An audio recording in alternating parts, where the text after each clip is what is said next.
나단을 통해 하나님께서 말씀하셨는데 질문을 한 가지 해보십시다. 나단이 다윗에게 와서 비유를 이야기를 했습니다. 그리고 난 다음에 심판에 관한 이야기를 했습니다.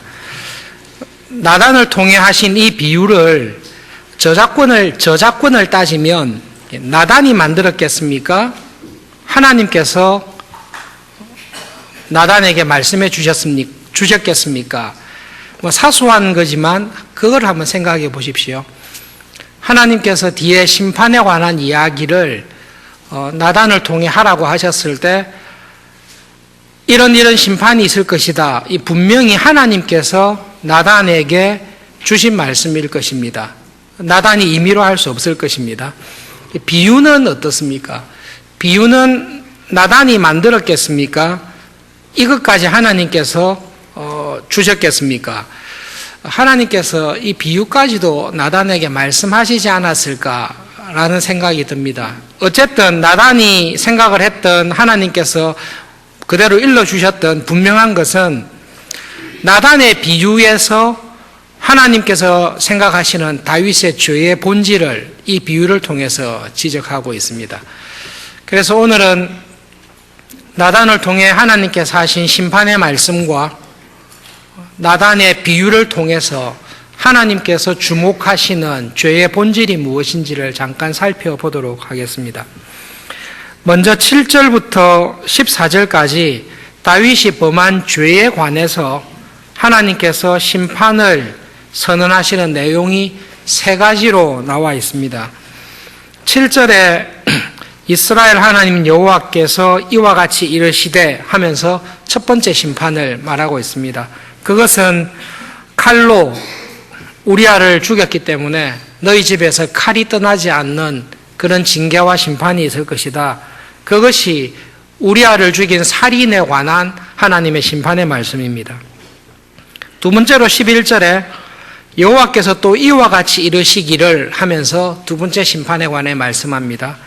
이것은 우리아의 아내 밧세바를 취해서 은밀한 가운데 간음을 행하고 그것을 덮으려고 했던 간음을 행한 죄를 지적하면서 너는 은밀하게 하려고 했지만 앞으로 너의 집에 일어나는 일은 모든 사람들이 다 보는 앞에서 큰 수치를 당하는 그런 심판과 징계가 있을 것이다 말씀하십니다.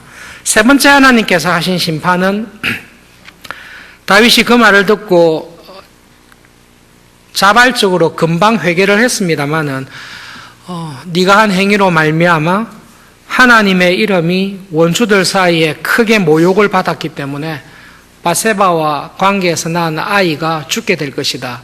그 세 가지 심판을 말씀하십니다. 그래서 나단이 한 경고를 가만히 보면 하나님께서도 다윗의 죄를 지적할 때에 겉으로 드러난 살인죄, 간음죄에 대해서 하나님은 지적하시는 것으로 보입니다. 그런데 겉으로 드러나기에는 살인과 간음을 하나님께서 심판하시고 벌 주시지만 나단을 통해 주신 비유를 보면 하나님의 관심은 다윗의 범죄에 대한 하나님의 강조점은 겉으로 드러난 살인과 간음이 아니라 더 죄의 본질적인 부분을 다루고 있습니다. 여러분 비유를 가만히 보십시오. 나단이 한 비유는 이것입니다. 한 마을에 부자가 있었습니다.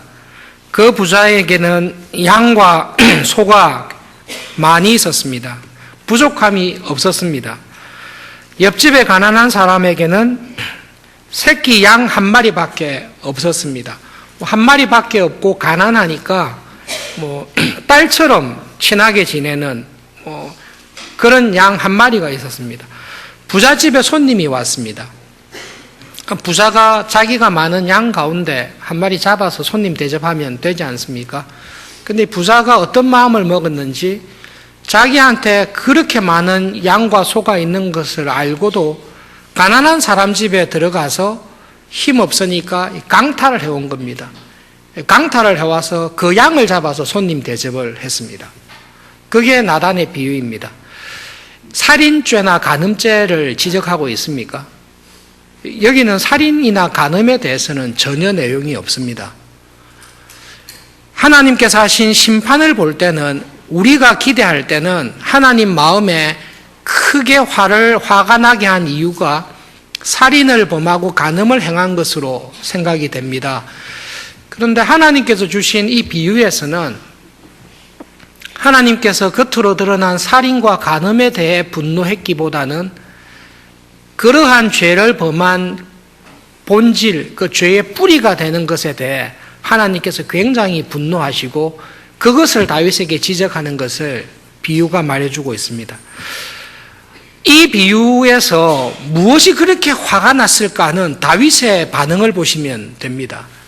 다윗이 나단을 통해 이 비유를 들었을 때 정말로 화가 났어요. 화가 나가지고 맹세까지 했습니다.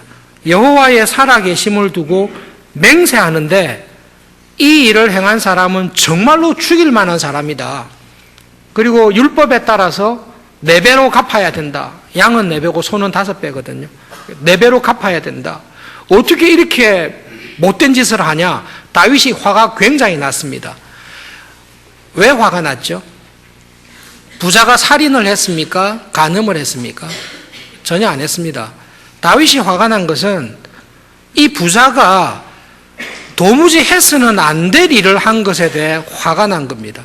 자기에게 이미 양과 소가 많이 있습니다. 손님 대접하기에 아무런 문제 없습니다. 그런데 옆집의 양은 자기 게 아니라 옆집 거예요. 그리고 이 양은 한 마리밖에 없어요. 부자가 자기가 이미 다 가지고 있거든요. 그런데 자기가 가지고 있지 아니한 하나님께서 옆집에 가난한 사람에게 준 그 한 마리 양을 강탈해 온 거죠. 그러니까 다윗이 이야기 들었을 때 정말로 못된 놈이다. 그렇게 많은 양과 소를 가지면서 가난한 사람의 것을 강탈하다니, 하나님의 율법이 있는데 그 부자의 행실을 보고 화가 엄청난 겁니다. 화를 내는 다윗을 보고 나단이 지적한 게 그겁니다. 하나님께서 당신에게 화난 게 그겁니다. 그러면서 다윗의 죄의 뿌리를 지적하고 있습니다. 첫 번째, 우리아를 죽인, 칼로 죽인 죄를 이야기하면서 하나님께서 서두에 하신 말씀이 있습니다. 하나님께서 다윗에게 주신 축복을 딱 언급하고 있습니다. 내가 너를 이스라엘 왕으로 기름 붓기 위해서 사울의 손에서 건져주었다. 다윗은 왕이 될 제목이었습니까? 아닙니까? 결론은 왕이 됐습니다만은 사무엘의 눈에 볼 때에 이스라엘의 왕이 될 제목은 이새의 장남, 차남, 그쪽이 훨씬 이스라엘의 왕이 될 제목으로 보였습니다. 그래서 이새의 첫 아들을 기름 부으려고 했을 때 하나님께서 기름 붓지 마라, 그렇게 말씀하신 거 기억하실 것입니다. 하나님께서 신체적인 거나 여러 가지 용모나 재주를 볼 때에 은혜로 다윗을 이스라엘의 왕으로 삼았습니다. 그리고 골리앗과의 싸움에서 이기게 하시고, 사울이 10년간 죽이려고 쫓아다녔는데도 하나님께서 구원해 주셨습니다. 그것을 다윗은 알고 있습니다. 하나님께서 구원해 주지 않았으면 살아있지 못할 것 알고 있습니다. 하나님께서 다윗에게 이스라엘의 왕이 되는 복을 주셨고, 다윗은 그 복을 그냥 받았을 뿐입니다. 내 주인의 집을 주었고, 이스라엘의 왕위를 준 거죠. 내 주인의 아내들을 내 품에 다 주었고, 이스라엘과 유다 족속을 너에게 다 맡겼다. 지난 17년 반 동안 남북이 나누어졌을 때 하나님께서는 다윗을 계속 축복해 주셨습니다. 그래서 내전 없이 남북이 통일되게 되었습니다. 그 이후에 이스라엘이 든든하게 서기 위해서 수많은 전쟁을 했을 때, 특히 블레셋과의 결정적인 전쟁을 할 때에 하나님께서 다윗에게 수많은 양과 소를 주듯이 복을 다 주셨습니다. 그 결과 다윗이 지금 이 자리까지 왔습니다. 그러면서 하나님께서 하시는 말씀이 그겁니다. 내가 너에게 이것저것을 다 주었을 뿐만 아니라 혹시 네가 부족하다, 하나님 이게 더 필요합니다라고 했으면 나는 더 주었을 거라고 이야기를 했습니다. 그런데 하나님께서 안 주신 게 있습니다. 우리아의 아내는 다윗에게 안 주었습니다. 왜냐하면 바세바는 다윗에게 준 게 아니라 바세바는 우리아에게 아내로 줬습니다. 그것은 하나님의 뜻입니다. 그런데 하나님께서 다윗에게 필요한 것은 다 주셨습니다. 죄를 범하기 전에 하나님과 다윗의 관계가 있습니다. 하나님과 다윗의 기본적인 관계는 하나님은 은혜와 선물을 주시는 분이고 다윗은 하나님께서 주시는 은혜와 선물을 감사하면서 받는 자리에 있습니다. 그런데 이 사건을 통해 다윗이 하나님께서 보시기에 이거는 안 돼. 이거는 너가 가져서는 안 되고 이거는 내가 우리아에게 준 거야 라고 하나님께서 정한 것이 있습니다. 그런데 다윗이 그것을 무시하고 하나님께서 다른 사람의 아내로 준 여자를 부자가 가난한 사람 집에 쳐들어가서 양을 강탈해 오듯이 다윗이 우리아에게 준 바세바를 강탈해 와서 자기 것으로 빼앗아 갔습니다. 다윗이 나단의 비유를 들을 때 엄청 화난 부분이 그겁니다. 아니 지가 그렇게 받은 게 많은데 왜 다른 사람의 양을 함부로 빼앗아 가냐. 여기에 다윗이 화가 팍 난 겁니다. 하나님께서 다윗의 범죄를 봤을 때 어디서 화가 확 났는가 하면 다윗에게 줄 거는 다 줬습니다. 필요하면 더 주려고 했습니다. 그런데 하나님께서 안 된다라고 한 게 있습니다. 이건 남의 아내는 안 된다. 이건 내가 우리아에게 준 거다 했는데 다윗이 하나님을 완전히 무시하고 우리아의 집에 들어가서 바세바를 그냥 양을 빼앗아 오듯이 강탈해 온 겁니다. 그 모습을 봤을 때 하나님 마음에 어떤 마음이 딱 들었는가 하면 얘가 나를 업신여기구나. 얘가 나를 물로 보구나. 얘가 나를 완전히 무시하구나. 거기에 하나님께서 진노가 확 나신 겁니다. 다윗이 나단의 비유를 들었을 때 화가 난 심정과 똑같이 하나님께서 다윗에게 그가 범한 죄의 본질을 가르쳐 주십니다. 다윗이 범한 죄의 본질이 뭡니까? 하나님을 우습게 여긴 것입니다. 하나님 말씀대로 네가 나를 업신여겨도 이렇게 업신여기구나. 이때까지 내가 너에게 이 세상 살면서 필요한 것을 은혜로 선물로 다 주었다. 네가 혹시 더 필요하다는 게 있으면 나는 다 줄 하나님이다. 그런데 네가 그런 은혜를 받고 그런 사랑을 받았음에도 불구하고 이 일에 있어서는 하나님을 완전히 업신여기고 하나님을 물로 여기고 완전히 지워버립니다. 그것을 봤을 때 하나님께서 진노하신 것입니다. 겉으로 드러난 죄가 있고 그 죄를 일으킨 뿌리가 있습니다. 다윗의 죄의 뿌리는 하나님을 업신여기고 하나님을 무시해버린 것입니다. 하나님을 업신여기고 하나님을 무시하고 난 다음에 자기가 취하고 싶은 것을 취하려고 하다 보니까 그 수단으로 써먹은 게 사람을 죽이는 것이고 간음을 하는 것입니다. 하나님께서 나단을 통해서 죄의 뿌리에 대해서 우리가 범하는 죄의 본질에 대해서 말씀하시는데 여러분 우리가 범하는 모든 죄는 다른 사람을 상처를 주고 해를 끼치기 이전에 우리가 범하는 죄의 본질은 하나님과의 관계를 틀어버리는 것이고 하나님의 마음에 상처를 주는 것입니다. 죄가 무엇입니까? 하나님께서 지적한 죄의 본질이 무엇입니까? 가장 심각하고 두드러진 죄가 아담과 하와가 범한 죄입니다. 그 죄가 죄를 이해하는 표본이 됩니다.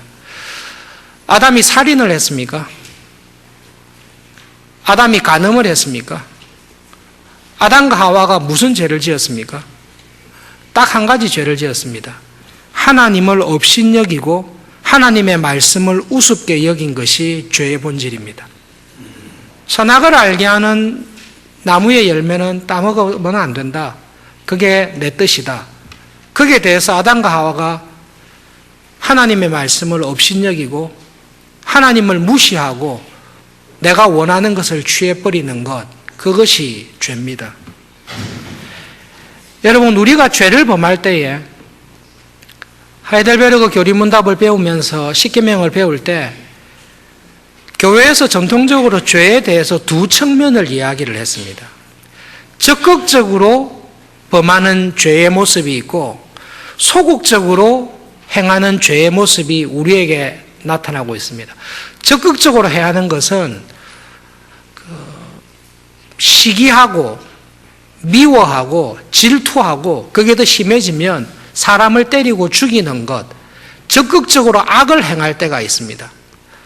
하나님께서 사랑하고 섬기고 용서하라고 이야기를 했는데 그 말씀은 온데간데 없고 다른 사람에 대해서 저 사람은 왜 내보다 잘하지? 저 사람은 왜 내보다 더 잘 나가지? 저 사람은 왜 내보다 더 많은 복을 받았지? 이것이 기쁘지가 않고 시기가 생기는 겁니다. 시기심이 생기고 질투가 생기는 것입니다. 하나님께서 나에게 필요한 것은 주십니다. 하나님께서 나에게 필요한 것은 필요하면 주십니다. 다윗에게 말씀했듯이 주십니다. 안 주시는 것은 다 이해를 할 수 없지만 하나님의 뜻이 있으실 것입니다. 하나님 왜 저 사람에게는 저런 걸 다 줬는데 나에게는 안 줬습니까? 예, 그런 게 분명히 있습니다. 그렇지만 믿음으로 살아가는 사람은 하나님의 선하심과 은혜를 경험한 사람은 내가 부유하든지 내가 어렵든지 하나님의 은혜와 선하심에 따라서 자족하는 마음이 있습니다. 사도 바울이 우리에게 가르쳐준 대로 자족하는 마음이 있습니다. 하나님 저를 가난하고 궁핍한 가운데 두셨지만 내가 가난하고 궁핍하다고 해서 나를 통해서 이루시기 원하시는 하나님의 뜻이 이루어지는데 방해가 되는 일이 없군요. 오히려 내가 감옥에 갇히고 내가 가난하고 궁핍할 때에도 그런 나의 상황을 통해서 하나님께서 나를 통해 이루시는 뜻은 다 이루시네요. 오히려 더 많이 이루시네요. 내가 건강하고 형통하고 모든 일이 잘 됩니다. 그럴 때에도 이 모든 은혜와 축복을 통해서 나를 통해 이루실 하나님의 뜻을 하나님께서는 다 이루어 가십니다. 내가 가난하다고 해서 하나님께서 하실 일을 못 하신 적이 없고 내가 부유하다고 해서 내가 부유하지 않았을 때 못했던 일을 하나님께서 하시는 일이 없습니다. 하나님 입장에서는 내가 부하거나 가난하거나 나를 통해 하나님의 뜻을 다 이루어 가시는 것을 사도 바울이 경험을 통해서 알았습니다. 그래서 하는 말이 이겁니다. 저는 하나님 자족하는 법을 배웠습니다. 저를 이렇게 쓰시려고 하시네요. 감사합니다. 어려운 가운데 두시면 이 어려움을 통해서도 하나님의 뜻을 이루시고 형통한 가운데 두시면 이 형통한 복을 통해서도 하나님의 뜻을 이루시고 그러니까 이 사람은 한 가지 고백밖에 없는 겁니다. 나에게 능력 주시는 하나님 안에서는 모든 것이 다 이루어집니다. 괜찮습니다. 이 믿음의 고백이 딱 있습니다. 그러니까 시기와 질투를 하지 않죠. 오히려 은혜와 복을 받은 사람을 볼 때 함께 기뻐할 수 있습니다. 그런데 그 사람을 보고 내 옆에 앉은 교인이 나보다 더 복받은 걸 보고 시기하는 마음이 있습니다. 그 시기하는 마음이 있으면 누가 괴롭죠? 내가 괴롭죠. 죄를, 악을 품고 있으면 품고 있는 내가 괴롭습니다. 그런데 계속 옆에 있는 형제를 바라보며 시기하고 질투하고 있는 사람을 볼 때에 누가 괴롭습니까? 하나님께서 괴로우십니다. 왜냐하면 그 사람은 근본적으로 하나님에 대해서 불평하고 있기 때문에 그렇습니다. 여러분, 우리가 범하는 죄는 근본적으로 하나님과의 관계에 있습니다.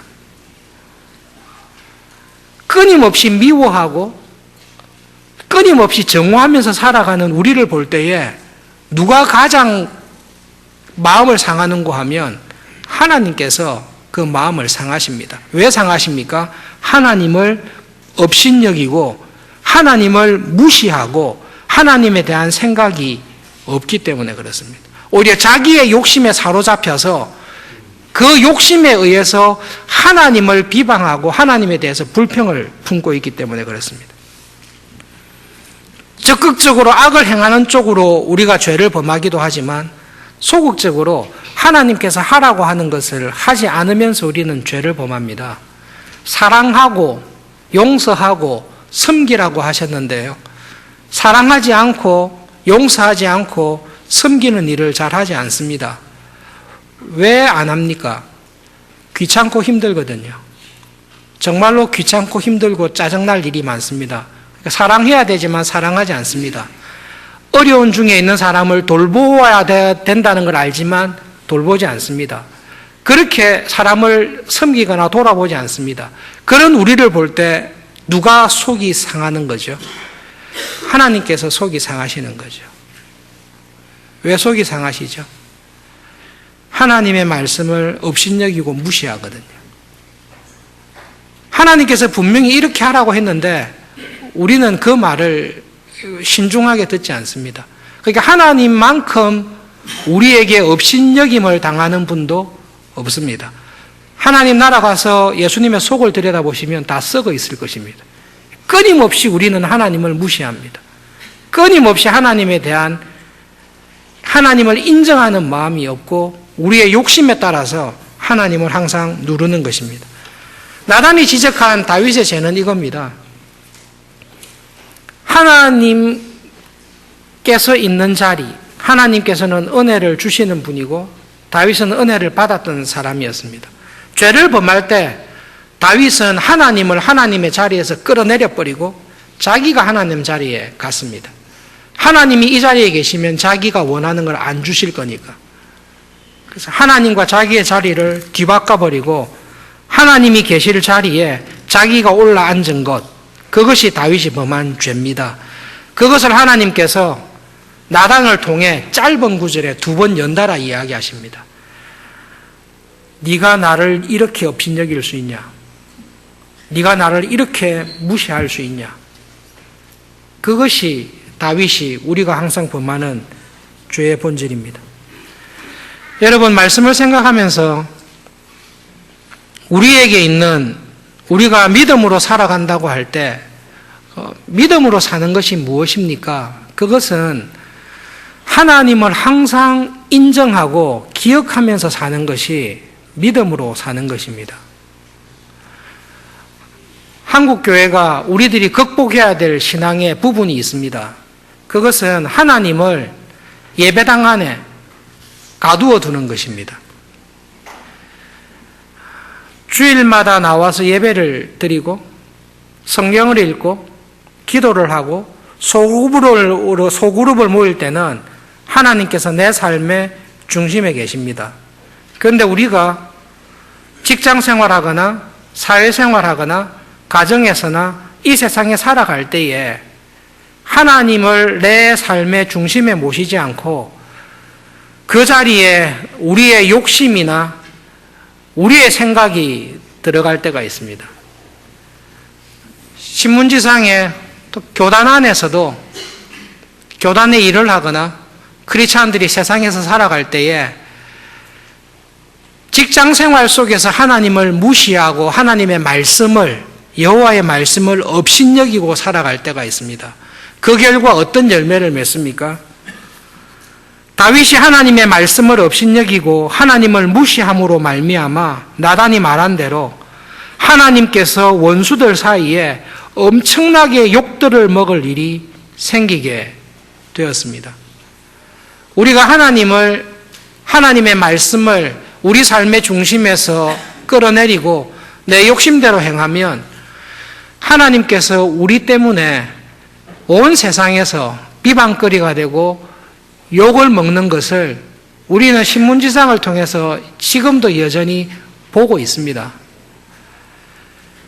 특별히 살인하지 않아도, 간음하지 않아도 하나님을 의식하면서 믿음으로 살지 아니하고 내가 원하는 것을 추구하며 살아가는 그 모습이 하나님에게는 큰 상처가 되고 하나님의 이름을 세상에서 욕되게 하는 아주 불행한 결과를 가져오게 되는 것을 우리는 보고 있습니다.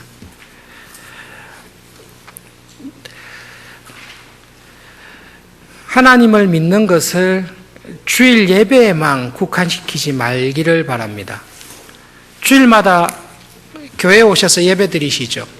왜 오늘 주일날 교회에 오셨습니까? 그렇게 물으면 왜 오셨죠?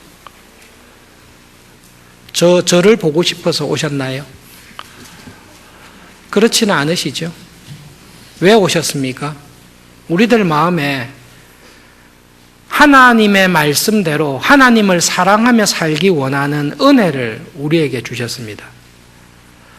정말로 집에서 쉬고 싶고 못했던 일들을 하고 싶은 귀한 날인데 모든 일을 제껴두고 교회에 와서 하나님을 예배하는 우리의 마음의 중심에는 하나님을 귀중히 여기고 하나님을 내 삶의 중심에 모시고 살기 원하는 마음이 있습니다. 그것이 가장 분명하게 드러난 것이 예배입니다. 예배를 드리는 이 마음을 가지고 여러분의 삶의 모든 자리에서 삶의 예배를 드리시는 것이 믿음으로 사는 것입니다. 예배 때는 참석했지만 삶의 자리에서 하나님을 중심에 놓지 않고 하나님과 나와의 자리를 바꾸어서 내가 하나님의 자리에 올라가면 하나님의 이름이 우리로 말미암아 엄청나게 비방과 욕을 먹는 일이 항상 벌어지게 되어 있습니다. 그리고 그 죄에 대해서 하나님께서 우리에게 지적하시는 것은 우리가 하나님을 업신여기고 있는 그 부분에 대해서 하나님께서는 애통해 하시고 돌이킬 것을 말씀하십니다. 우리가 잘 아는 에녹이 있습니다. 에녹의 삶을, 믿음의 삶을 설명하면서 그는 날마다 하나님과 함께 동행했다라고 합니다. 말 그대로 동행, 하나님과 함께 날마다 길을 걸었습니다. 조금 기분이 나쁘실 수 있겠지만 여러분 만약에 오늘 밤에 예배드리고 오늘 밤에 하나님께서 나를 불러가신다는 게 확실하다면 시간 별로 안 남았지요. 오늘 밤에 12시에 하나님께서 나를 불러가신다라고 확실하게 말씀하시면 남은 시간 동안 무엇을 하시면서 사시겠습니까? 그동안 미워하지 못한 사람 왕창 미워하시면서 사시겠습니까? 아니면 미워하고 잘못했던 사람들과 관계를 청산하고 용서하고 회개하고 못다한 사랑을 다 해주고 가겠습니까? 그런데 왜 우리는 그 일을 안 하지요? 그렇게 했을 때 오늘 밤에 안 죽을 거니까 그렇지요. 아니요, 하나님을 업신여겨서 그렇습니다.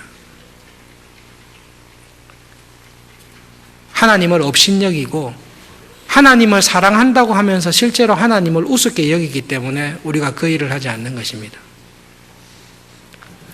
이번 주 토요일 날 살고 다음 주일 예배를 서울중앙교회에서 안 드리고 예수님이 기다리시는 낙원에서 예배 드린다고 생각해 보십시오.